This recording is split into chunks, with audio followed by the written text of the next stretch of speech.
Kapag day off tayo sa trabaho, so dito tayo nagkakaroon ng mahaba-habang oras sa ating mga anak, sa ating pamilya. Kaya kapag day off ako sa trabaho, sa halip na ipahinga ko yan, itulog ko dahil sa araw-araw ng pagtatrabaho. So binibigyan ko ng panahon yung makasama ko, makabanding ko ang aking mga anak kahit sa pamamagitan lang ng paglabasan po, paglalaro nila sa labas. Kagaya niyan si Baby Timmy, talagang naglalaro siya sa labas, hinihila ko siya, kasakay siya dun sa kanyang sasakyan, hinihila-hila ko siya. Ito naman yung kanyang ate na si Eunice, yan talagang nagbabay, marunong na siya mag-balance, no? Wala na yung dalawang maliit na gulong sa likod ng bike, marunong na talaga siyang mag-balance.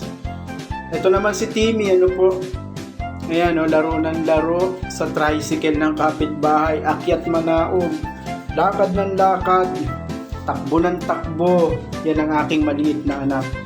Masaya talaga siya pagka nakakalabas. Naiinip din siya kasi pagka laging nasa loob lang din ng bahay, nanonood lang ng TV, nanonood sa YouTube.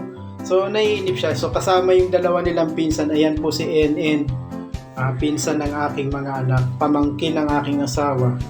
Then yung isa pa nandun sa dulo, si Iliana, Yan, tumalon si Baby Timmy, Talagang marunong na siya mag-balance sa paglalakad. Talagang makikita mo, mabilis siya maglakad, tumatakbo-takbo.